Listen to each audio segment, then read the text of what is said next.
নমস্কার বন্ধুরা, আমিও বাঙালি রান্নাঘরে সবাইকে স্বাগত জানাচ্ছি। আবার একটা রেসিপি আপনাদের মাঝখানে শেয়ার করতে চলেছি, সেটা হচ্ছে নতুন স্বাদে পালং শাক রান্না।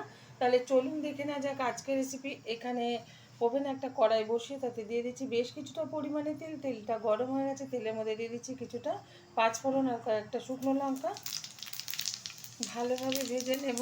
দিয়ে দিচ্ছি কিছুটা রাঁধুনি ফোড়ন, ফ্লেভারটা ভীষণ ভালো আসবে।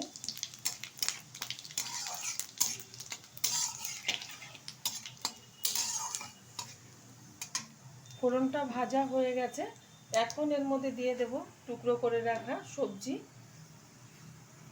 আমি এখানে পালং শাক,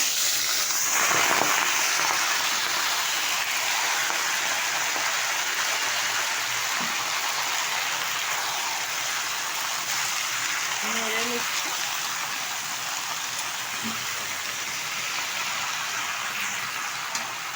দিয়ে দিচ্ছি স্বাদ মতো লবণ,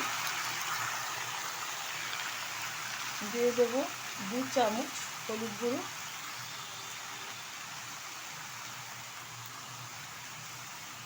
দিয়ে দিচ্ছি টুকরো করে রাখা টমেটো আর কিছুটা কাঁচা লঙ্কা। ঝালটা যার যার পছন্দ অনুযায়ী ব্যবহার করবে। আর এখানে কিন্তু আমি পালং শাকের সাথে যেসব সবজিগুলো ব্যবহার করেছি বলে দিচ্ছি। পালং শাক, আলু, বেগুন, মূলো, দিয়েছি মটরশুঁটি, আর তো দেখলেন টমেটো আর কাঁচা লঙ্কা ব্যবহার করলাম। এবার ভালোভাবে সবজিগুলো একসাথে মিশিয়ে নেব লবণের হলুদের সাথে। অনেকে তো অনেক রকমভাবে খেয়েছেন পালং শাক, একবার এরকম করে ট্রাই করবেন। আশা করি আপনাদের ভালো লাগবে। ভালো লাগলে আমার চ্যানেলটিকে সাবস্ক্রাইব করবেন, লাইক করবেন, শেয়ার করবেন। আর শীতের মধ্যে এরকম পালং শাক একবার খেয়ে দেখবেন রান্না করে, আশা করি আপনাদের প্রত্যেকের ভীষণ ভালো লাগবে। মিশিয়ে নিচ্ছি।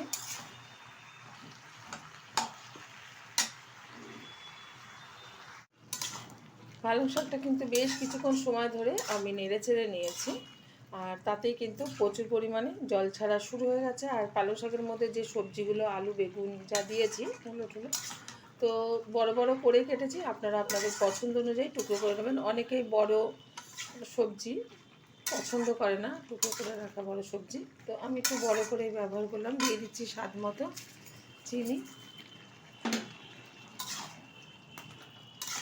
আবার একটু নেড়ে দিচ্ছি। আমি কিন্তু কোনো জল ব্যবহার করব না, লো আছে ঢেকে রান্না করে নেব 20 মিনিট।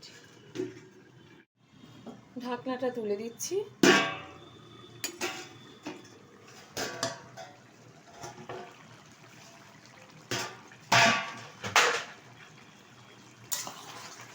খুব সুন্দরভাবে কিন্তু সবজিগুলো সিদ্ধ হয়ে গেছে আর প্রচুর পরিমাণে জল বেরিয়েছে। এখনও কিন্তু অনেকটাই ঝোলঝোল ভাব রয়েছে, এটা টানিয়ে নিতে হবে। তার আগে দিয়ে দিচ্ছি এর মধ্যে ভেজে রাখা বিউলি ডালের বড়ি, আগে থেকেই ভেজে নিয়েছিলাম। দিয়ে দিচ্ছি কুচিয়ে রাখা কিছুটা ধনে পাতা, ভালোভাবে নেড়ে চেড়ে নিচ্ছি।